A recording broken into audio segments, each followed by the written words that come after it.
Welcome back, guys. In this video, I'm going to make a smoked meat sack.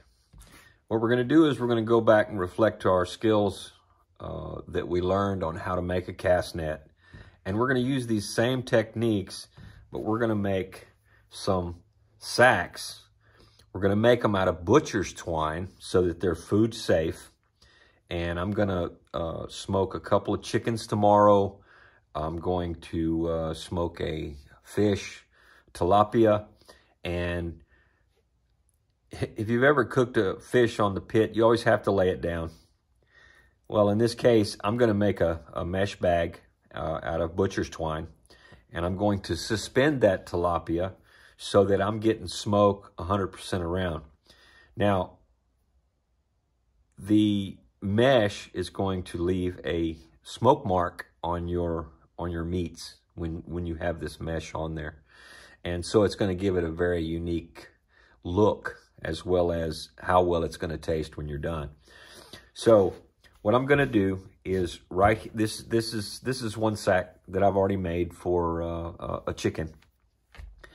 What I'm going to do is this is nylon, okay? I'm only going to use it to start my anchor system. And then when I'm done, I'll be able to take the butcher's twine and run it through each mesh all the way around, and I'll make 2 wraps on it. And then I'll make that cinch sack the same way we did for the top of our cast net to tighten it down on the thimble. And that way we can we can tighten it up at the top, and we can secure it to the top of our smokehouse, whatever you have. And the meat will be suspended in the bag so that it'll get maximum amount of smoke. But like I say, I'm going to use this nylon here. This nylon is going to be removed. I'm going to cut this off of there. It's not going to be on there. So what I'm going to do is I'm going to cut me a length of string here that I can use. For this, I'm going to put it here. I'm going to throw me an overhand in here so that I can actually put my hangings on this. Now, this is the way I'm going to start, the same way you would start a cast net. Now, I'm not going to go into a lot of showing you details here, because those details can be found in another video, part 2 on making cast nets. And I'm going to use the Flying Dutchman. Now, understand, this cotton twine doesn't have the ability or strength that the nylon does. So caution needs to be explored in doing this, because you got to be a little more gentle with your twine. Right here, I'm using a dowel rod that's 5/8 inch in diameter. You can use larger. It doesn't have to be this small. But I really like the pattern that I'm able to achieve with this 5/8 dowel rod as far as my gauge. But what I'm going to do is I'm going to put 15 around the top here. I'm going to do 15 of these. And then I'm going to go ahead and close the sack. So I'm making a tube. Same way in making a cast net. So I'm gonna get this down to where I've got 15 hangings here and come right back. Okay, I got 15 starting mesh here. So what I'm gonna do is I'm gonna flip this over, and I can actually go to the Flying Dutchman now. And try not to hit the camera. It's my Achilles heel. We're going to take, and we want to use this very first one here. We want to bring it over so we can pick it up. Okay. So we're going to loop that around there. Okay. Not cooperating.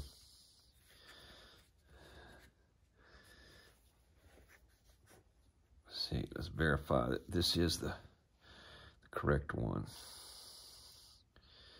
It's not.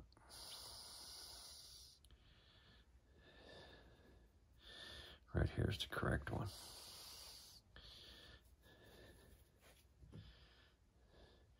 Okay, so we're going to pull this down. Make sure these knots come up together.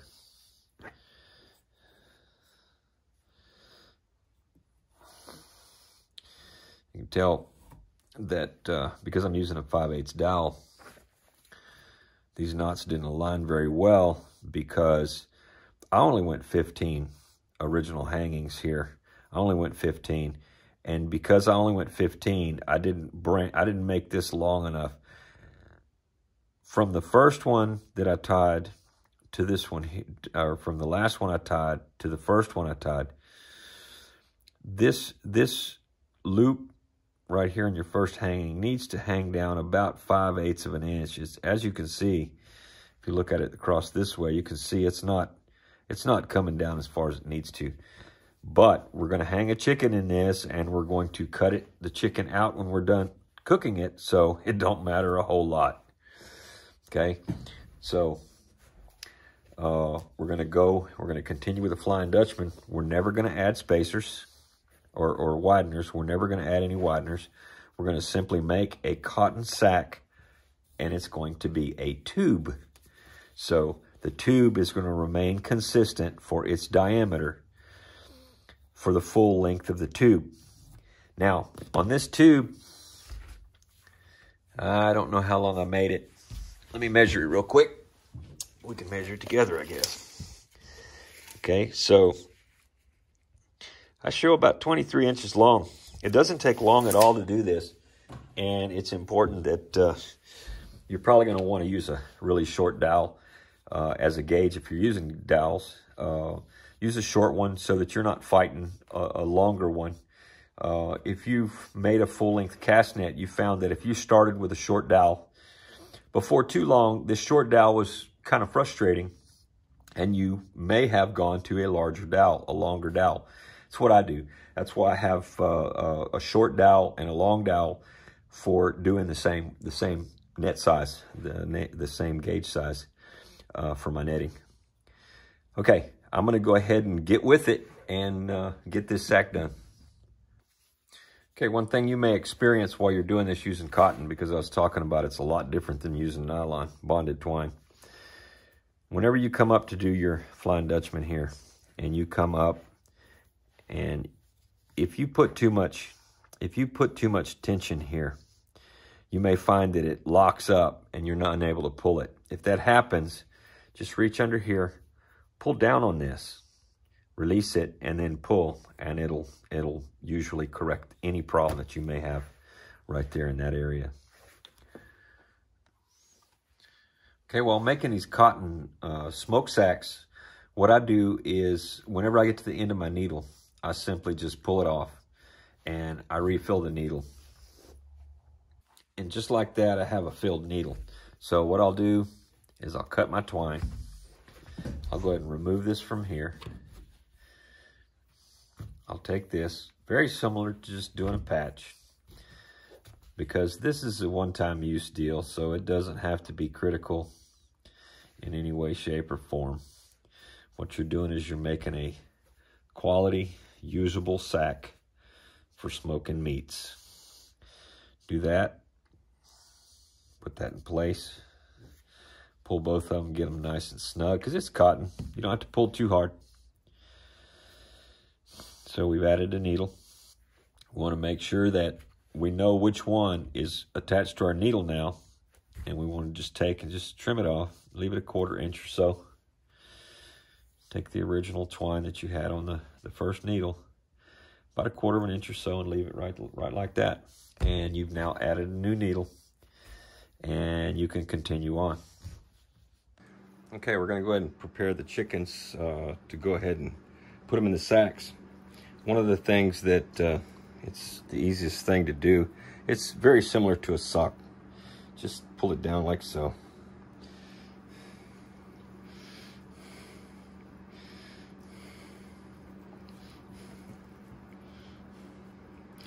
If you have 2 people doing it, it makes it really, really easy.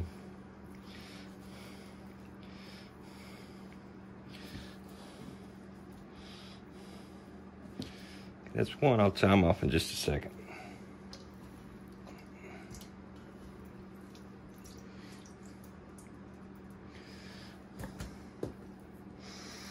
Pull them up like a sock.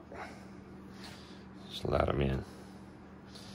It doesn't matter which way you want to decide to hang them in your smoker. You can hang them however you want. Upside down, right side up. Whichever way you believe is going to work really well for yourself. This will snug down.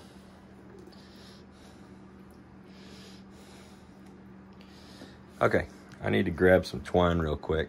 One thing you'll notice is the wings are being held tight against the body here by the webbing. You don't need to do any kind of tying them down with your butcher's twine, because the webbing's going to hold them and hold them together. Okay, let's jump back just a second when we made our webbing. Make sure whenever you start your webbing, you want to go ahead and make sure that you wash everything and it's been cleaned up, because it's going to make food contact. You always want to make sure that. Now what I do is I just get the twine on the needle and just hold on to it and just grab each one of the hangings. Give yourself plenty of room. I always go from the outside and hook downward. And doesn't matter how you do it. And all we're going to do is we're going to cinch these up, and then we're going to settle the bird down into the spot, depending on if we're going to hang it upside down or right side up inside the smoker. So let me go ahead and hang all these up, and I'm going to make 2 rounds. I'm going to make 2 rounds with the cotton and then cinch it up. Okay, once you have your birds all sacked up and ready to go, we're going to go ahead and put our seasoning on. What I'm using is Himalayan pink salt. Now, just to go back, I don't remember if I said it or not. What I do when I finish these is I'll take them and I'll soak them in a brine of Himalayan salt and water and let them soak for a while to make sure that if there's anything in there, we pretty much solve the problem of any contaminations. Okay, I'm just going to salt these. I'm going to rotate back and forth because I'm only going to flip them once. I'm going to use garlic powder.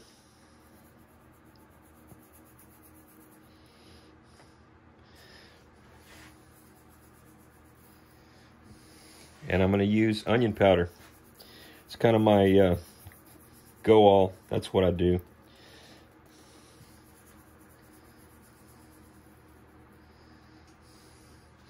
Okay. Go ahead and flip them over.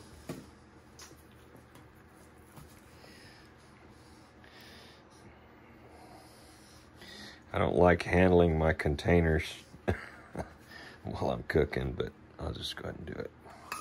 Okay, we're going to use the garlic.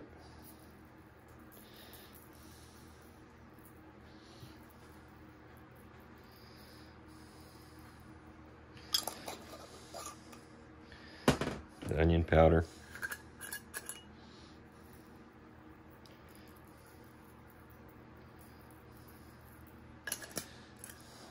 And the salt.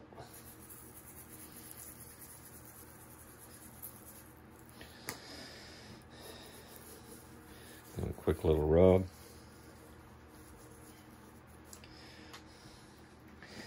Okay, we're going to go to the fish. Okay, I changed the work area surface because I don't want any cross-contamination or cross-flavors on anything. So what I'm going to do is it's important that you put your webbing on from the head toward the tail, because as any sportsman or fisherman would know, there's things that'll hang up if you try to go the other direction.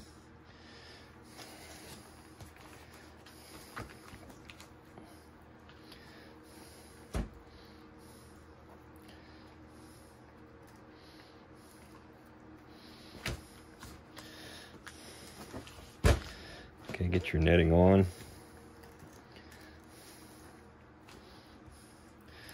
Get it all straightened up.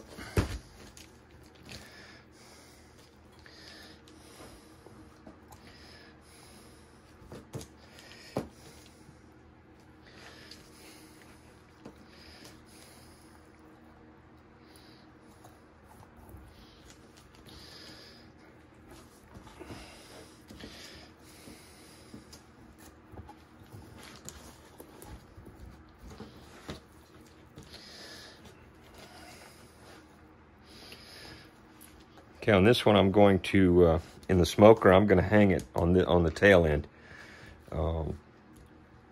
So that way we get a good smoke starting all over. Now, I'll tie it off in just a second because I've got a lot of extra here. So what I'm going to do is all I'm going to do with this fish, I'm not going to use the onion or the garlic. I'm just going to simply salt it real well.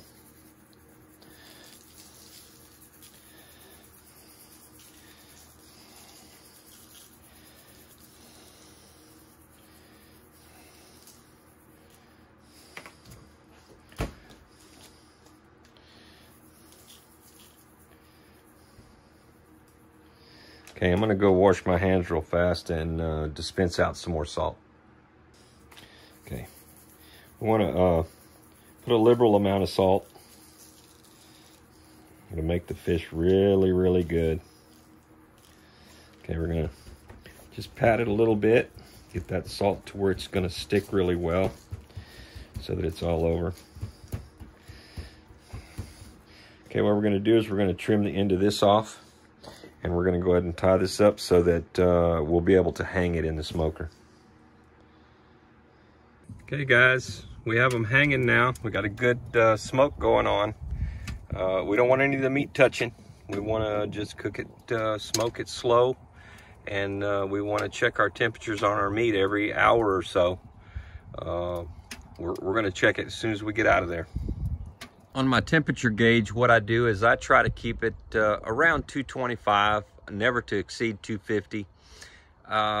Once I've had about an hour of smoke, what I'll do is I'll shoot it with a little vegetable oil on the webbing and the skin of the meat. It'll keep it soft and keep the mesh a little more supple, that cotton, and it also provides a little bit of protection. I've got a little bad weather today, so you know my temperature's not cooperating, so I'm having to really keep a close eye on it. But like I say, I don't want to go above 250. I don't want any direct heat on any of the meat or the webbing. So anyway, my temperature's getting a little higher now, so I need to control it. The tilapia has finished smoking. I'm gonna go ahead and cut it out of the net.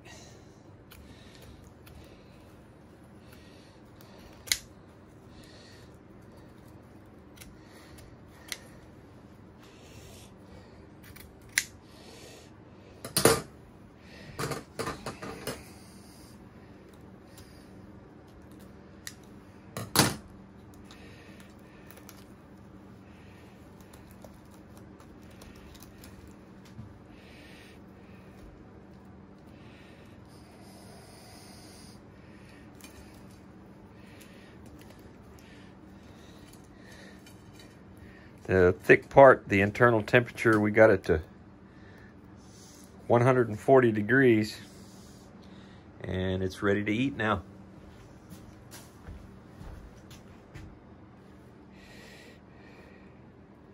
Let's look at this. So good. Steaming hot.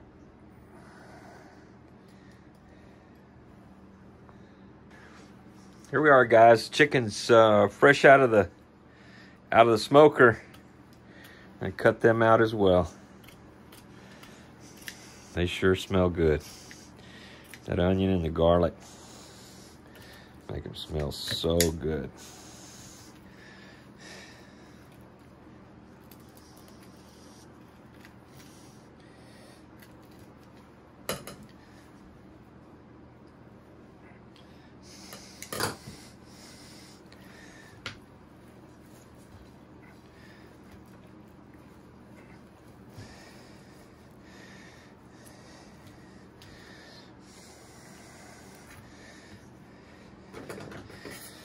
This one on the front got a little hot, a little bit of hot smoke coming up on it. I was having a lot of trouble controlling my temperatures, but there's no problems with the results.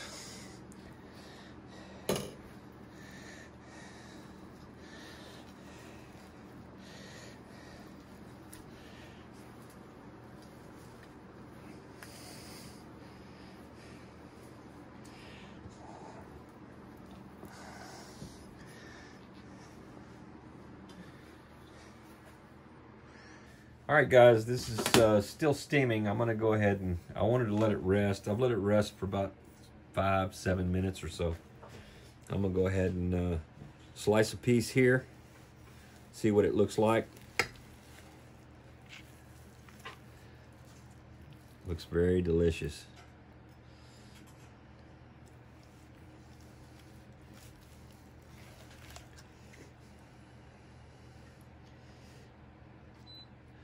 Still very hot. I'm going to let the other one rest before I actually cut into that one. I'm gonna let it rest a while. It'll be so much better. I hope you guys enjoyed this, and you can explore a lot more things by using netting that you can make yourself now. Thanks a lot, guys.